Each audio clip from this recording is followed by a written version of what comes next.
It's crazy how I've never made this on the channel yet, and I've been doing this for how many years now, and y'all have actually been asking for it since day one. And so that's why today we are going to make a baked cheesecake.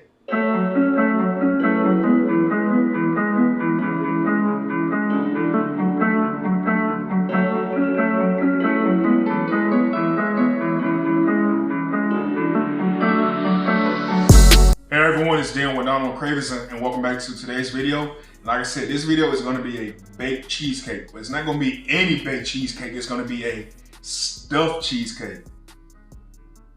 That's right, so it's pretty much going to be a regular baked cheesecake on the crust, but I'm going to put a strawberry cake layer in the middle of the cheesecake and then finish baking it. And then I'm going to coat it with a white chocolate ganache, then coat it with the strawberry crumble, and then a strawberry glaze on top of it. How does that sound? It's time I give y'all one. Like seriously, it's long overdue that I give y'all a good cheesecake recipe. I mean, don't you agree?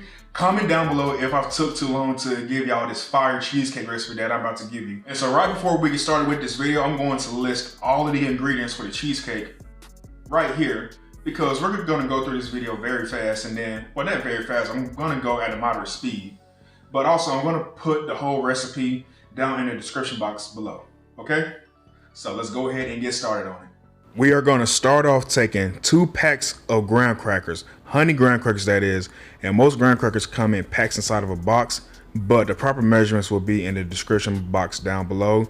Now take your graham crackers and throw them inside a Ziploc bag, and if you don't have a Ziploc bag, you can use a processor, but using the Ziploc bag method, make sure you press out all the air so your bag doesn't bust, and take a rolling pin and beat them like how you gotta always owe them bills. I try to be funny, but if you're trying to be a considerate neighbor and you don't want to be too loud banging on the counter, you can simply take the rolling pin and just roll over them to crush them. Just like that, and you can be a good neighbor. And then once you're done crushing them, you take them and put them inside of a bowl. Then once inside the bowl, you're gonna add your butter. And once the butter is added, you're gonna add a couple tablespoons of sugar. And then you are gonna mix that all together to create a coarse sand mixture that looks just like this. And once you are all done with your graham cracker crumbs, you take a springform pan. This recipe is for an 8-inch cheesecake, so that is an 8-inch springform pan, and spray it with nonstick cooking spray. You can use either Pam, nonstick olive oil, canola oil, avocado oil, whichever is your favorite. And then take your breadcrumbs and just spread them on out inside the springform pan. You can spread them out using the bottom of a rounded measuring cup, a spoon, or a rounded drinking glass. And I got a question. How do y'all like to spread out your graham cracker crumbs? Do y'all like to press them flat down, or do you like to spread them up the side of the wall? Me, I like to spread mine up the side of the wall. I think it looks better in my opinion, and I think it holds the cheesecake together in my opinion also. But what do y'all do?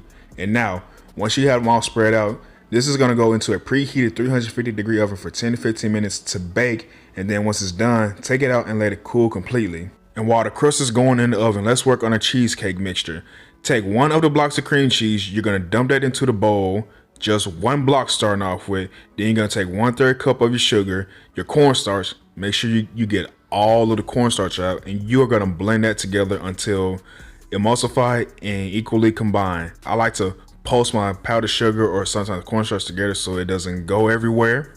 But once those are all combined, you're going to take each remaining block of cream cheese and blend it in one at a time. Seriously, do it one at a time. If you try to dump them all in, then this recipe will not come together correct. And now you're going to add in the remainder of your sugar, and you will beat that until well combined. And then once all of that all completely combined like this on a medium speed, you're going to add in your vanilla, and then you're going to mix that in together right there. And once the vanilla is added, add in your eggs one at a time. Seriously. Take your time and add it in one at a time. Do not just throw it all in together. And make sure you are always stopping midway and scraping down the sides of the bowl to make sure you are getting everything worked in, because you don't want no pieces left out that can mix up the whole cheesecake. Add in your cream. Then you are going to blend in that until it resembles fluffy. When I say fluffy clouds, just like that. And now let's get to work on our strawberry cake layer, which is already pre-made. I am going to level this out so that it can sit flush with the springform pan and not poke out more than the actual cheesecake filling. And if you got a little sweet tooth like me, go ahead and snag yourself a little bite just like this. And I already know I don't need to be eating that. But now let's do one final check just to make sure. And it's still a little too tall for me, so I'm going to trim off just a little bit extra. And now that is the perfect size that's going to go inside our cheesecake.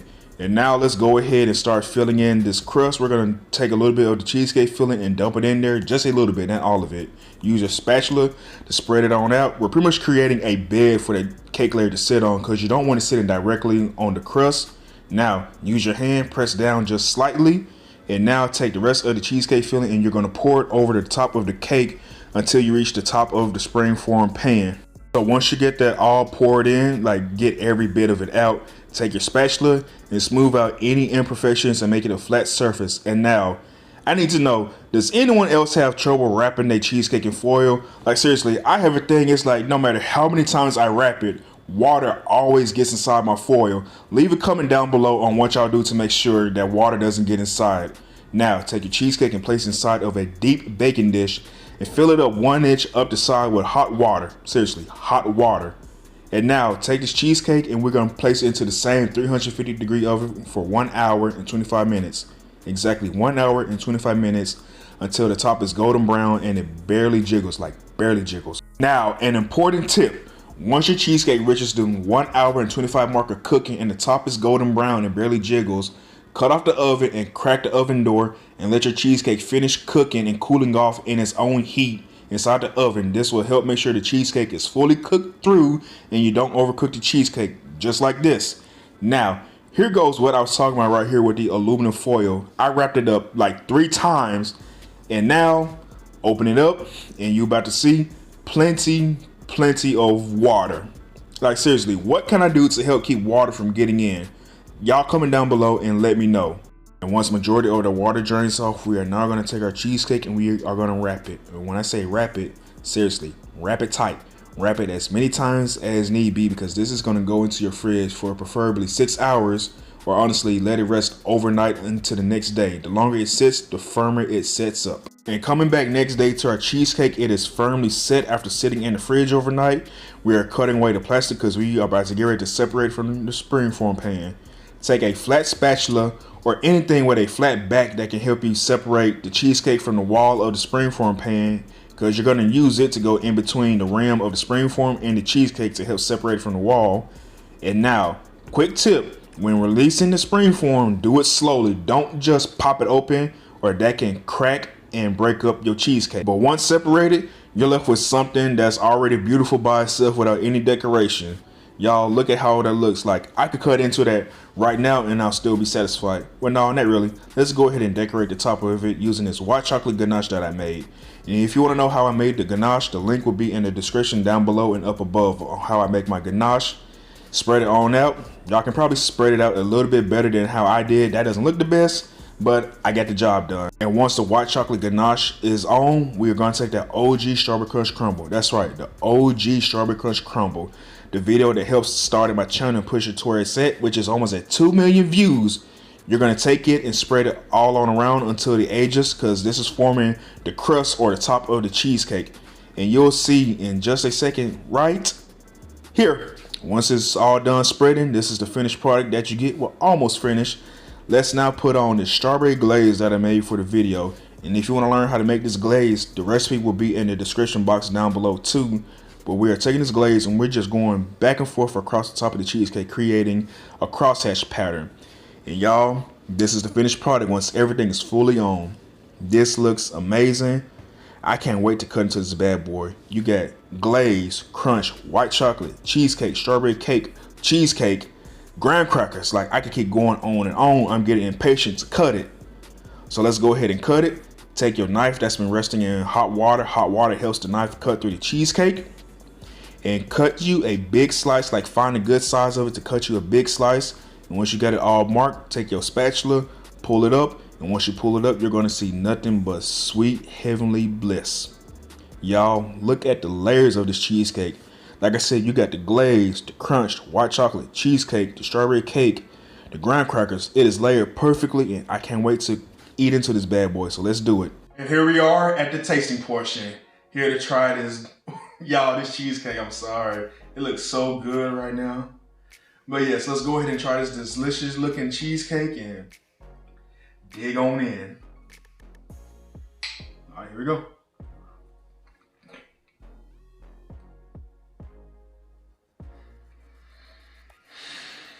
Y'all, the creamy euphoria explosion that just happened in my mouth as soon as I took a bite of this.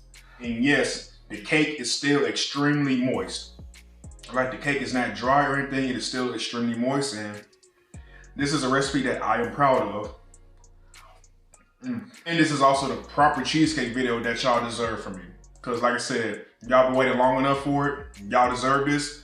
And I hope y'all are ready to make this, because this is a sensation in your mouth. Yeah, I just said that. But I don't regret saying it. But okay, everyone, that's it for today's video. I hope you all enjoyed this video. If you excuse me, I'm about to get back to enjoying my lovely slice of cheesecake. And so I hope y'all enjoyed this video. I want y'all to recreate this recipe, tag me in it. Like, that's something I've really been saying. Like, I want y'all to recreate these recipes. And when you post them online, show me, tag me. I want to see y'all creative experience. Like, I want to see that y'all are able to do this too. That's why I make these videos. But I'll catch y'all in the next one. Bye-bye.